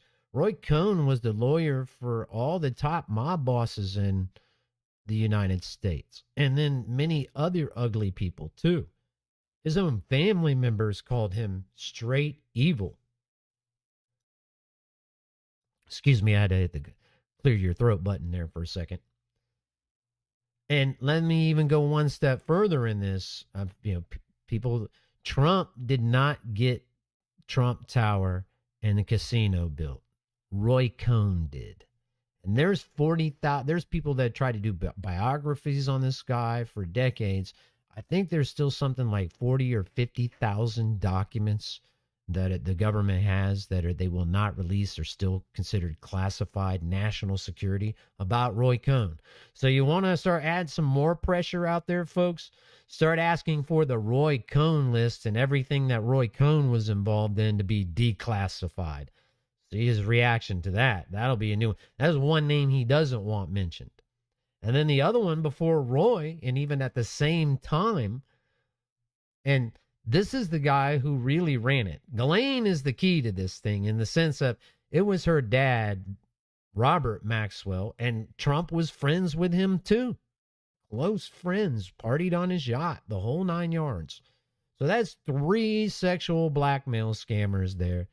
Like I said, if I was friends with Tony Montana, El Chapo, and what was the big drug dealer from the 80s and stuff? I mean, ended up killing him. Can't even think of his name right now. But that would be the equivalent of when I'm running for office. I didn't know none of these guys. I just didn't know, right? Hey, it's just like now they want to drag Clinton and the easy targets out in front of this. I'll find the clip and bring it for you next time. But it was just like when Clinton was asked about the drug running for Iran-Contra, which Epstein has connections to, and entities that he have connections to, running out of Mena, Arkansas. It was an older lady, well-known in the thing. Hey, did they tell you, the Bush administration, that they were running cocaine and arms out of that? Hey, look, they didn't tell me anything, man. If it was going on, it was going on. Hang on, right under my nose. So what do they expect this guy to say in there? Say, yeah, man, I was on Epstein's plane 1,000,000 times, and hey, look, I checked all their library cards. Okay, everybody, they were good. So this is just a smoke screen. But anyway, back to where I was. So start demanding Roy Cohn. You want that one is even as big, if not bigger, because Roy Cohn, unlike Epstein at the time, for decades, he got Nixon elected, which Trump had close ties to. He got Reagan elected, And Trump, during the Reagan administration, was meeting with continuity of government people. Here you go. I'll give you one more deeper, too. He always bragged about it many times. Look up John Trump. He was the protege to Vannevar Bush, who was the head of the engineering or one department at MIT in charge of what they call the UFO file. And it was John Trump that they sent in along with some FBI and other people to quickly grab all the Tesla documents when Tesla died. So this guy's so connected to the deep state in every kind of way you could dream of. Epstein's just the tip of the iceberg. But so start screaming, Roy Cohn. And how about this? You want power and other things? Because he's mentioned to it. Start screaming about releasing all the Tesla and documents and anything that John Trump had found. You want to put pressure on this guy? There's many ways to do it. So anyway, back to this. So that judge, his sexual, they're just a diversion from all the rest of this. But Epstein was an expert at helping the very wealthy hide their money. In fact, I forget, I was watching somebody's or listening to somebody's show where they just said, Epstein, he had no education, and what he was doing at Bear Stearns. Nope. No, he was just a blah, blah, blah. Wasn't worth nothing. Nope. If you go look at some quotes for some people from Bear Stearns, they say he was a expert. He understood the tax law like nobody's business, could memorize and understand it all. So that's why he was so important to those people. Now, here we go. This is connected away. The Trump administration is now going after Obama and everybody else. Okay, some small people to throw in that thing. Now, one of the people that are above that, okay, remember, for those who are they're talking about, is the Pritzker family. The Pritzker family is one of those other massively wealthy families that goes way back, connections to the mob and everything else. And there's a Pritzker that's now, governor of Illinois or something like that, one of those states up there. But he helped create Obama and other folks too, and was heavily involved with the connection with the whole money flow dating back to the 20s and 30s. You start pulling on any of these threads, and it just goes deeper and deeper. I'll go to another one. These are some of the names. It's just a taste of what's to come. The Tisch family and all their connections. That's the Lowe's Corporation, I believe Resorts International. They were connected all the way back to the Meyer-Lansky Empire, the mob. They illegally sold Franklin National Bank stocks to another figure, an Italian person named Michael Sedona. Basically, Michael Sedona, he died. I'm going to go through, I may have gone through this last time. It's starting to ring a bell, but I can't tell because I've gone through so much stuff. He was a front man for the Italian P2 Lodge, the CIA, and the Vatican, along with other mob entities. He also had deep connections to Leslie Wexner and the Bronfmans. There's another one, Seagram's fame, right? These go way back. Jessica Tisch is currently I believe the police commissioner of the New York City Police Department. Alan Dershowitz was introduced to Epstein by Lynn Forrester de Rothschild. Lynn Forrester, then later Lynn Forrester de Rothschild. And I believe she introduced to Epstein, or Kissinger falls in that. I forget where it was now. It was her introducing Kissinger, introducing her to Dershowitz or Rothschild. But those four names are in there together.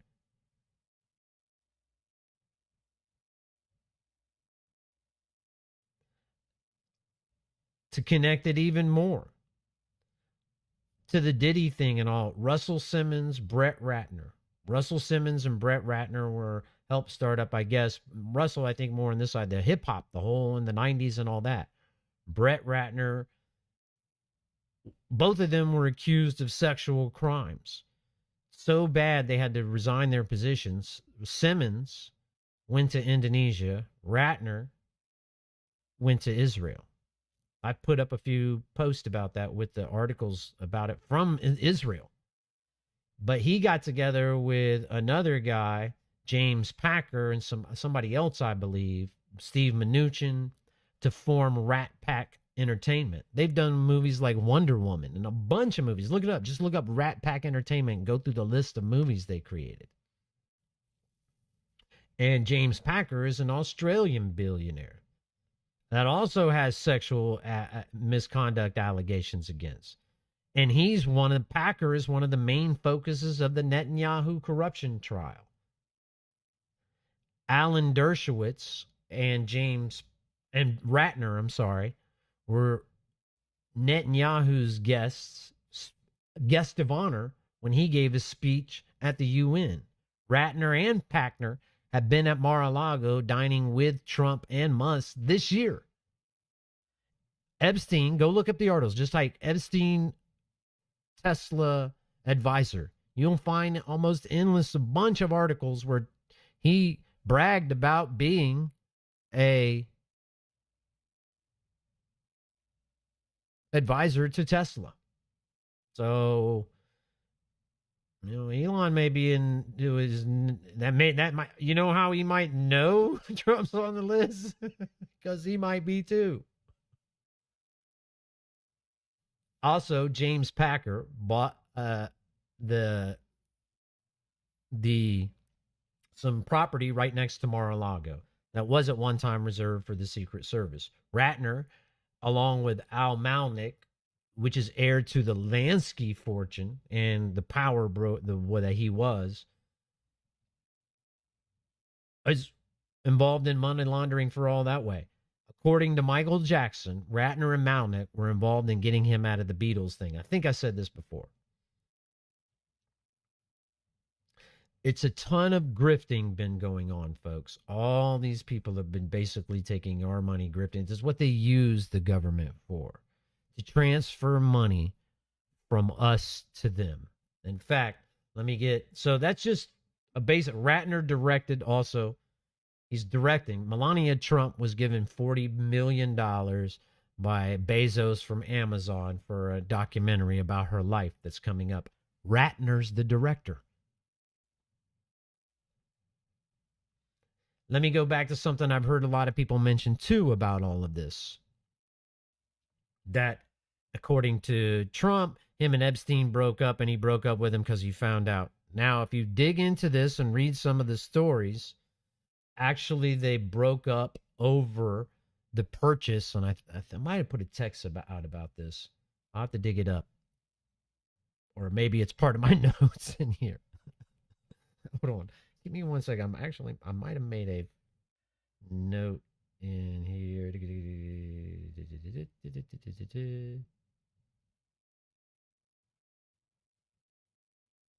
Anyway, but I'll just...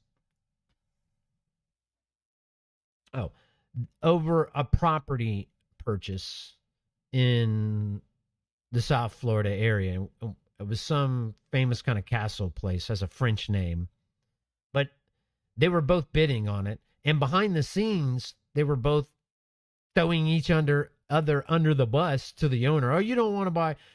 Trump was telling you don't want to buy for Epstein. He doesn't have the money for real. Blah, blah, blah. Epstein was telling you don't want to buy from Trump. He really doesn't have the money either. They were throwing each other to try to beat them. Believe me, at these levels, over money, there is no honor among thieves. Trump ended up purchasing it, selling it to an Italian, I think, mobster, money guy, something like this. Not someone you would want as your next door neighbor. He bought it for 45, ended up selling it for 90 million. So $50 million is enough for these two guys to not like each other and break up a friendship at these levels, believe me. And then on top of it, if he knew he had stuff on him and the rest of it, you'd certainly want to get away from him. Here you go. Another fact, one of these, I'll just throw it in. Epstein, his first trial, the one in Florida, they found out when they broke into a safe that he had multiple passports, one from Austria, with an alias on it, and that passport is still classified. It was found along with other passports. Now, the possible source for this passport was Ronald Lauder. That last name ring a bell anywhere by anybody? Lauder. the heir to the Estee Lauder fortune. At the time, he was the U.S. ambassador to Austria.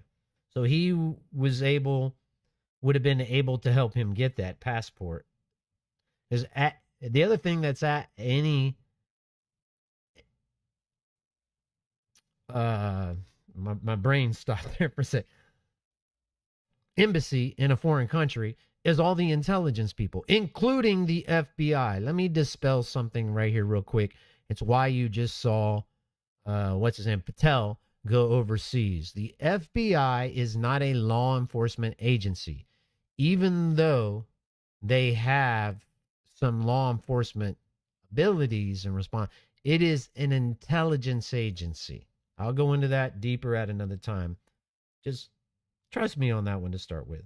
But Lauder, he not only was he the ambassador to Austria, but he rotated in the same circles as Epstein, Trump, Adnan Khashoggi, an arms dealer from, I think, Saudi Arabia, but I think it might be another country. Leslie Wexner, the Bronfman, Alan Greenberg of Bear Stearns, and J.P. Morgan, who also owned Viacom. And Lauder's parents were close friends to Roy Cohn, who was also the lawyer for Adnan Khashoggi, this arms dealer who Trump bought his yacht. So that's why they have to keep this stuff covered up, folks. It just goes on. It's like the Energizer Bunny. It just goes on and on and on and on and on. So with that being said, I think I've gone on another time for a little long. So let me see. What can I do for this one? You know, I was going to play some songs, but I put one in the show last week and everybody just kind of lost it over it. But I will say this. This is one thing let me go into before I take that break. I told you I was a musician and I teach people musical instruments currently now. From kids to adults, teach guitar, bass, drums, and all that. So eventually, and I've reached out. And if you know some out there, I was on one of the social media sites and it was a small little record company. They said, yeah, just like a personal guy putting stuff out. But I'd like to help out small musicians. So if any of you are out there or you know someone, and you would like to provide some bumper music for me to play during the breaks, I can't pay you anything for it, but I'll at least mention you and put you out. Maybe you get heard by some people. But eventually, if I don't get some of that, I'll start making it myself, and some of the bumper music you hopefully will hear in the near future will be stuff I've played and come up with anyway.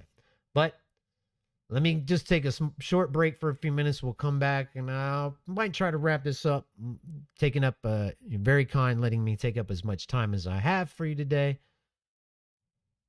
With that being said, I will be back in just a few minutes. The first one won't have any sound to it, but take a look at it because it's something it's all a grand illusion, folks. This ties in with something I was kind of trying to explain to you earlier.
Love your enemies. Bless those who curse you. Do good to those who hate you. Pray for those who persecute you. If you love only those who love you, why should you claim any credit? Even the tax collectors do as much.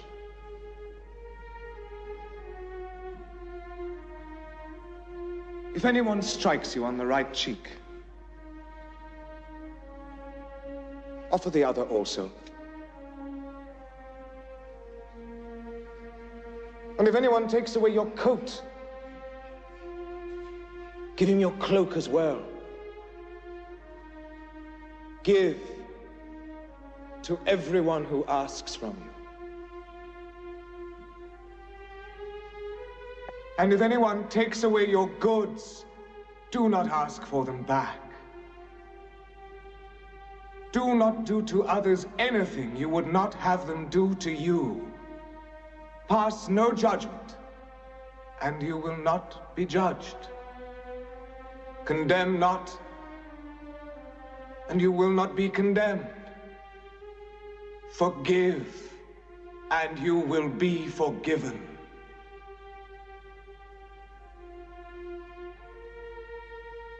Be perfect,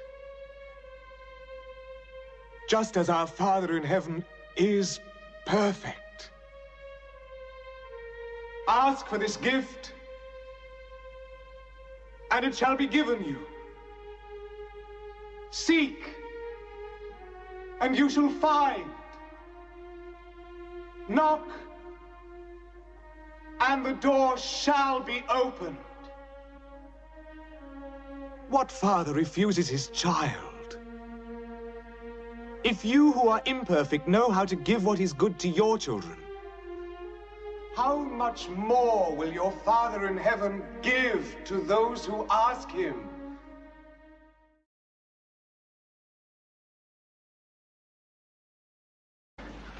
Before kings,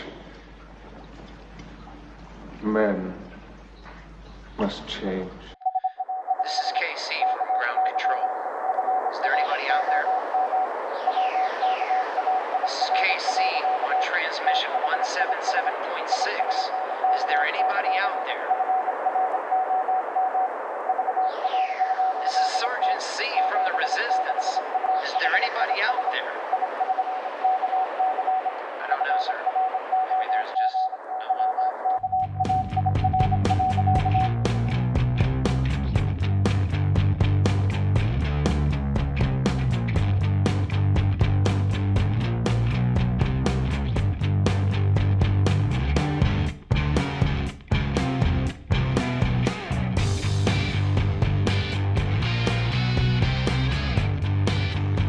Before kingdoms change, men must change.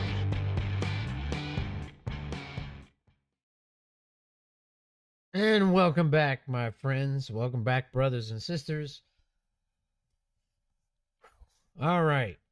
I hope lots to swallow, lots to take in so far. I'm going to cover a couple of things, and they kind of go, more of this is just proof to me. Remember, Trump is the operation. Let me go back. He's brought in to remember about controlling people, and you're always going to have this dissident group, people who don't want to go along. Part of it's the evangelical folks and others. That's why he had to go after and the evangelical vote. And you know what? Maybe I should play this this clip from last week. Just let me do it real quick, so in case anybody is new to it, they'll understand what I'm talking about. Here, so imagine this, whether you're a believer or not, but a decent person can tell, any moral, decent person can tell that this is just phony. Why would he pick that? Because he's rubbing it in everybody's face. You know, that's the other thing about this too. They have to tell you. It's why they have the economic forum and the other. Now, they don't put it out directly, but they do put it out, and it's part of, they know, because their master isn't the same as some of our other masters. And they're serving a master, whether they know it or not. But believe me, many of the people, here you go, I'll give you a perfect example here. Look up Colonel Aquino.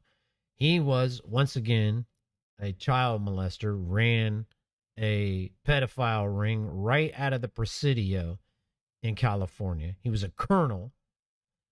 Reagan loved him so much that Reagan used to invite him to White House dinners, state White House dinners, and asked him to come in his satanic robes because he was a founder of the Church of Set or something like that. But it's a satanic church. Used to because he wanted him to intimidate and the rest of it. But look this up. I'm not making this up. And even after a big scandal went on, they moved him from the Presidio. You can find that. I'll see if I can dig one up through the week. Clips, maybe they're gone because they take a lot of this stuff away. But interviews or something to that effect where they were asking, hey, military people, why are you still keeping this guy? He wrote a lot of the manuals on for the intelligence community on counterintelligence and mind control. And they said, well, he's very important, blah, blah, blah. He's considered an intelligence asset. Same thing like Jeffrey Epstein. Same thing, folks.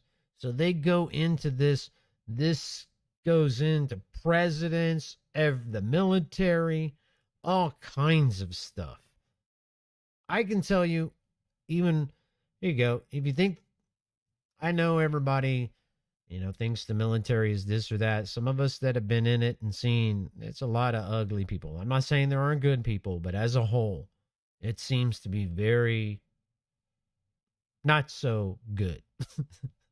In fact, Aquino there, and these were, generals at the top. But even I had to oversee, remember I told you I had to oversee personnel actions. That means anybody got arrested, this and that. We had a sergeant actually having sex with a 15-year-old girl, his neighbor's daughter. In fact, we had to make sure those two never got, and the other one could never get to him because he was babysitting her. And you know what? She didn't complain till they had a certain kind of sex. And then I guess it made her mad or this or that, but then she spilled the beans to the command. So it's all through it. Here you go. Let me play this clip and then I'll come back and go through this other financial stuff that I was talking about.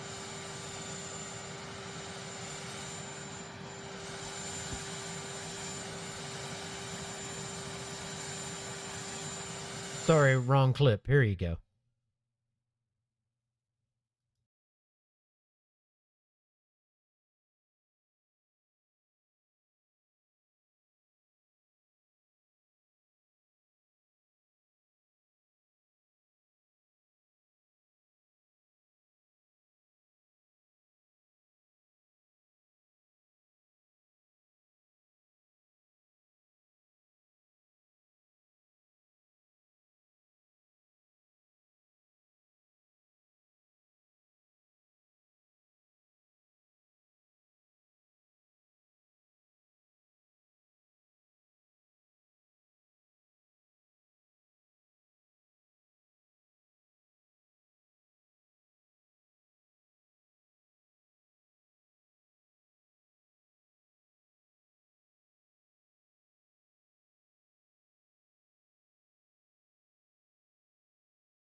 All right, I'll see that last part. Hold on.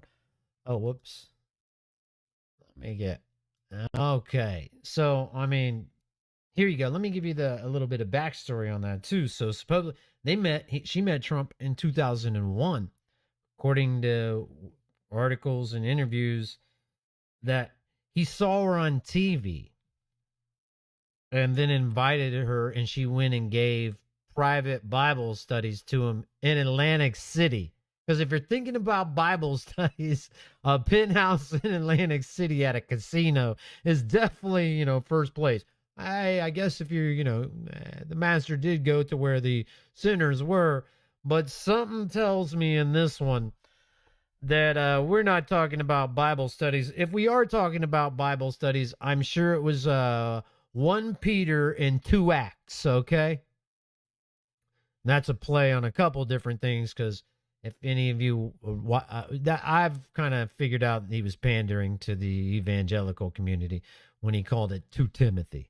Now, I'm not saying it can't be called that, but most people say second, first and second this, first and second that. But I guess they were studying, like I said, 1 Peter and 2 Acts nightly. She must have been doing, because she's into multiple affairs with, okay, so she got pregnant at a young age and married the guy.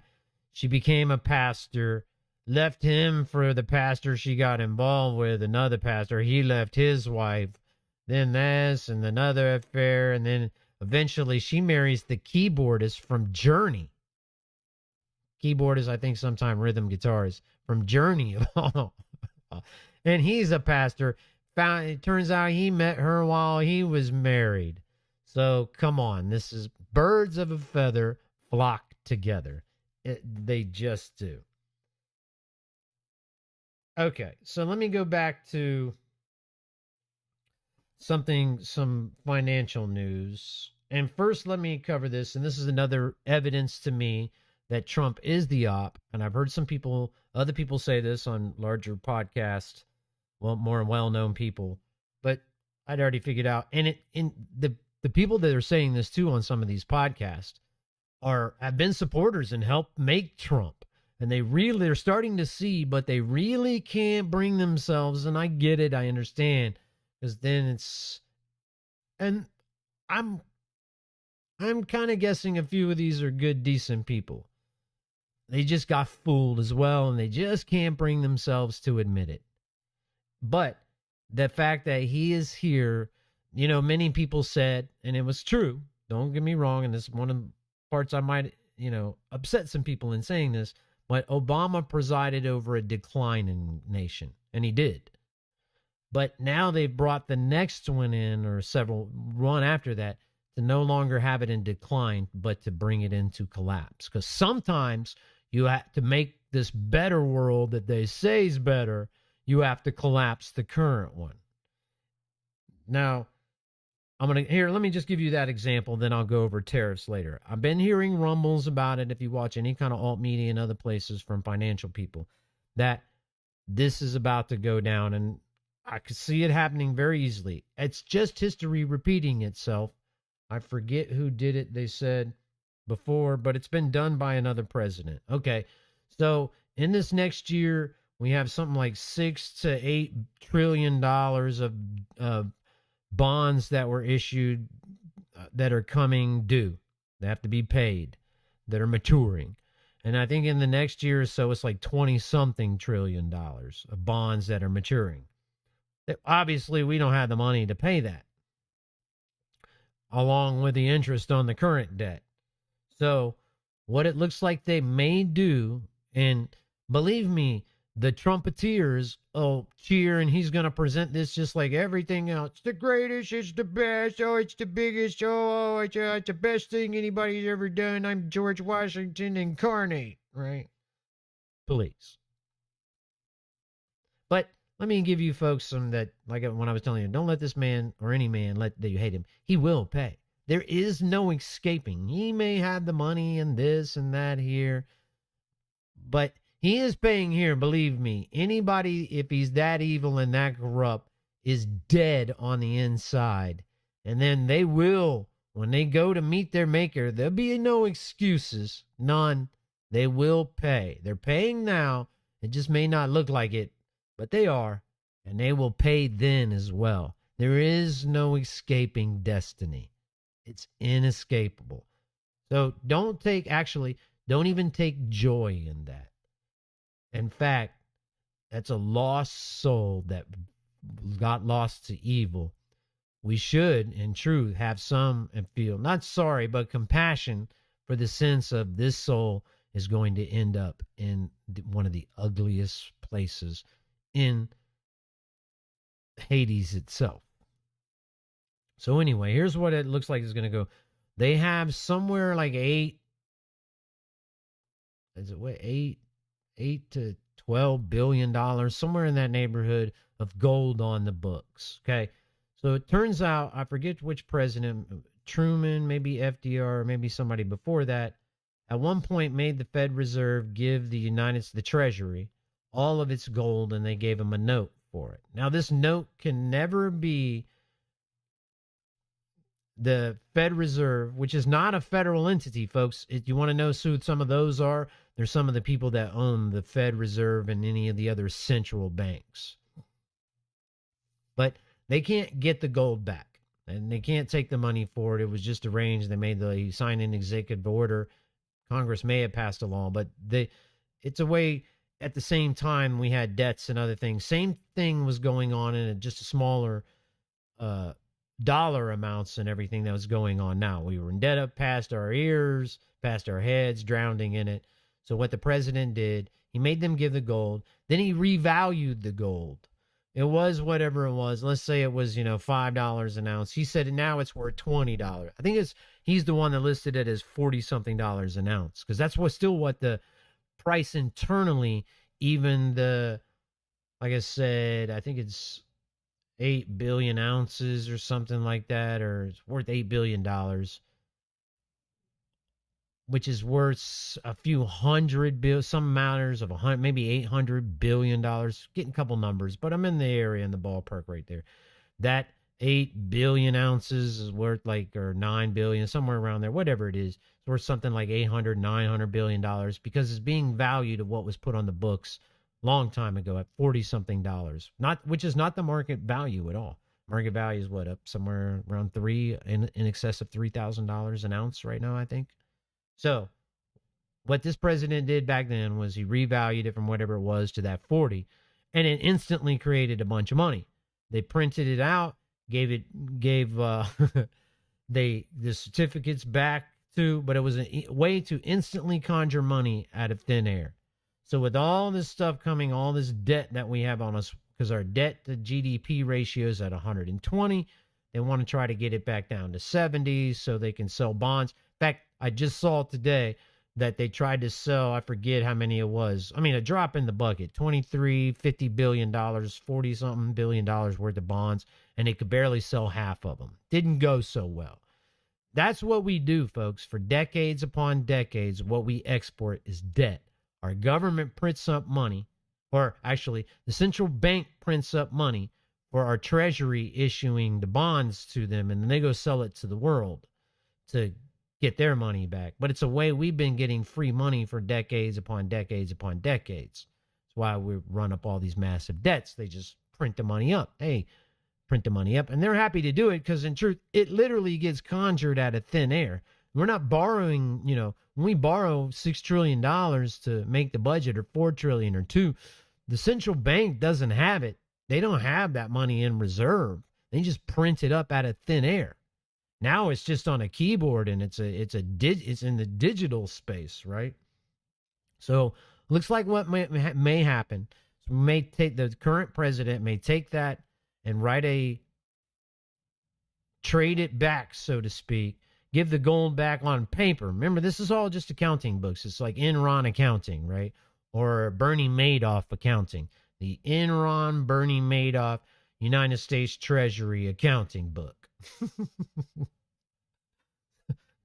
So on paper, they'll transfer the gold back to him, and then the president is going to may sign a executive order now valuing gold at whatever he wants, because they can do it at market value or whatever.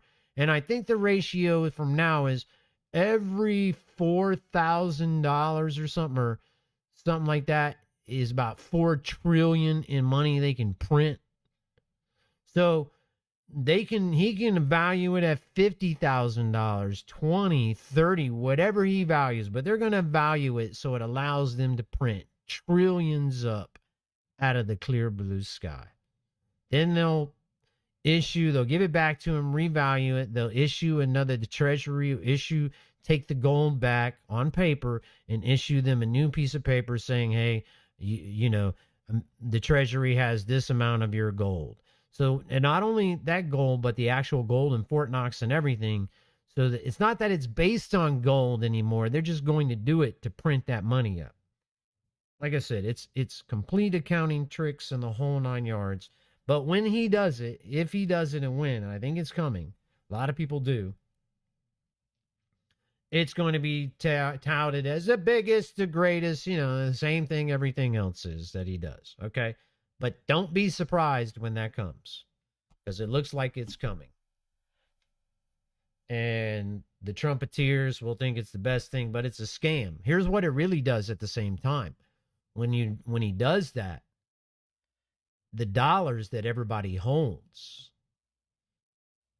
will go down, will be worth like 1/4 or 1/8 of what they're worth now in the gold compared to gold. It's not going to be an equivalent exchange there. So the people who know this, and this is what's going on behind the scenes, is why when he changes these tariffs and the rest of it and all this other crazy stuff, his friends and his family behind the scenes. Read something the other day that his daughter is banked in him and the Kushner family. Here you go. There's another one. Kushner family, folks, that his daughter's married to is one of the biggest developers in Israel. And I think when they go and rebuild Gaza, they're going to get a boatload of the contracts. If a Trump Tower gets built in Gaza, it'll be the Kushners who build it. So, but she made some kind of millions, and not hundreds of millions of dollars off a bunch of deals in the background. Anyway, so let me go and explain this tariff thing just for folks who may or may not understand it and put it out there. There's another way, another evidence. This man graduated supposedly from the Wharton Business School. But tariffs, in the words of a real economist, Milton Friedman, here you go. This is a quote. We call tariffs a protective measure. They do protect. They protect the consumer very well against one thing. It protects the consumer against low prices. And this whole thing about tariffs are bringing in, yeah, sure, they're bringing in some money. We're paying them. It's just another form of tax. And here you go. You have people from the party of Jefferson, supposedly, the Republican Party. And you'll know, I don't buy into none of this party stuff. Kind of parties, I ever want to attend are like Prince's, 1999. I want to party like it's 1999, right? So this other one, hey, if you value that, by all means, go ahead. Just do understand in the background, it's another form of control. It really is, and it's a way to pit one group of people against another group of people. Team blue, team red. Here you go. Something ironically. In the military, when we have our trackers, when we're looking and we play the games against Russia, it's Team Red versus Team Blue. Red being Russia, blue being America. So this is on every kind of level.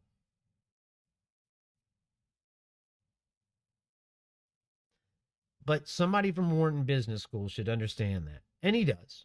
I know he does. And he's got people around him that do. But the party of Jefferson is just elated that look how flipped things have got. Not only does he have the evangelical community, that White House office of faith run by a scam artist like I just showed you. He's got the anti-taxation Jefferson party, supposedly. I mean, Jefferson he was highly against taxes. Now cheering and saying we're going to save the country by taking tax money. They just have been fooled and don't want to see it, don't understand it, or for whatever reason. Oh, yeah. Hey, looky, they brought in $300 billion. So, look, wait a minute. Hold on just a second. let's see, they took that $300 billion from us, so it's more taxes, but we're going to fund the country with it. Hello, McFly. Hello. Think you get the point. America and open markets and free competition is based on if you can make the best product for the least price. Who goes shopping? Let me know who it is, whether you're Republican, Democrat, whether you support this person, that person, goes looking, I want to pay the highest price for whatever it is I want. Bread, cars, houses, I want the highest price. Give me the most highest price. Now, if you're a multi, whatever, you got a bunch of big fat money in your bank, you still want to pay less. Those are the people that sometimes are the cheapest ever. Believe me, I've met a bunch of them.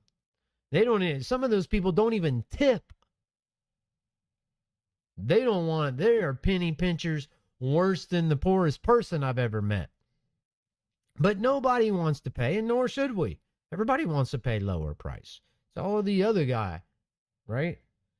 But isn't that the competition that that has been sold? Hey, America spells competition, right? That's right from The Grand Illusion. Join us in our blind ambition. Get yourself a brand new motor car. Right? So, nobody wants to pay it. And that's the competition. It doesn't matter where it comes from. So, he knows it's garbage. Everyone knows it's garbage. I heard recently, and I'll wrap it up with this. Recently on another very famous podcast, heard somebody say, we should celebrate the wins when we get them. Okay, if you understand, if they're really wins. But let's say they really are wins, and we should celebrate it for nothing else more than the morale. And let's say, just take it upon argument that they're right. But let's take that to another level. We only lose or win because we consent to losing or winning. This is the point I would like to leave you with today, and every time I do this. We are in control of our own destinies, you personally. We're the captains of our own vessel. That's why I grabbed the name Captain KC. A couple other things, because I like Captain America and other thing. But the main point of it was, I'm not the only captain. You're the captain of it, and you get to make this how you want. And you get to consent. And I'm going to leave you with two other final words, and I believe they were put out, so look it up. I think it was a book or something made by David Allen Thoreau. But it's called Civil Disobedience. You're under no obligation. One of the things I can't understand, I do, is this team red, team blue. Whether I agree with them or not, and whether Jefferson said this at one point in time too. He said, I would rather have the resistance to government at any time, even when it's wrong. It's going to be wrong sometimes. But I would rather have it than not have it at all. So these folks that are out there that are resisting different things, I know everybody's blowing up about the ICE thing, this and that. I'm kind of okay. And I've never understood this, and I've said this to some leaders in the Republican Party at multiple levels. You guys should be celebrating this in some ways, because this is resistance to government. That's what it looks like. It ain't gonna be pretty. And when they come to want to put us all away, what? We're just supposed to walk? The forefathers didn't do that. So at one point, but remember what civil disobedience. The very key word there being civil. I don't think the master you know what? If that's it, somebody told me that there's a large gathering, and if I go over this field and sit and pray with everyone else and be peaceful, that the government's just going to mow us down with bullets. I'm all right going out like that. I figured I would die in a war zone when I was in the military anyway. I didn't, so I'm kind of ahead of the game in that way. But this is turnable at any moment in time. And you do. This is a journey. This spiritual journey isn't one external. It's internal. And that's one thing science, especially I've heard many folks from multiple places that are can't think of the kind of physics it is. The small physics. Goodness, my brain's gone.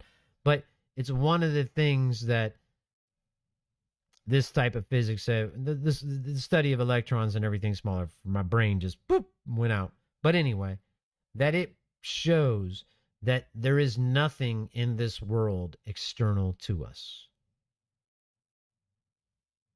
Nothing. It's all internal. In fact, imagine that for a second. Think of it this way, and I've heard other scientists put it this way. This world that we think that comes into our eyes, and it's the, what if our eyes are a projector, not a receiver?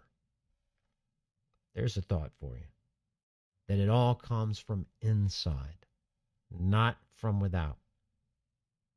Quantum physics, that's the word I was on. Quantum mechanics and quantum physics, according to many of those people who study that field, prove one thing, that there is no external world, that it all comes from inside. Like I said, think of it that way. When you're looking out next time, you're driving through the week till we come together again, think of it as this. Just take a moment and think, wow, this could be, it's a matrix. It's a simulation that's being projected from within me. And that's good news, because if it is, we can change it. There is collective consciousness. Now, I'd like to say thank you for being with me again this week, folks. Hopefully you got something out of it. Thank you very much. I will try to do Monday. We'll see. I'll put it up. Check it out over the next. Shoot me something if you liked what I said, if you didn't like what I said. But if you listened live or you come across the recording, say hi. And pass it on. Put the link out. Pass it on to a friend. Tell somebody. Maybe they tell somebody. And we'll get a whole group of us, a big group together. It'll be fun. Thank you very much. This is KC signing out. Captain KC signing out. It's your life.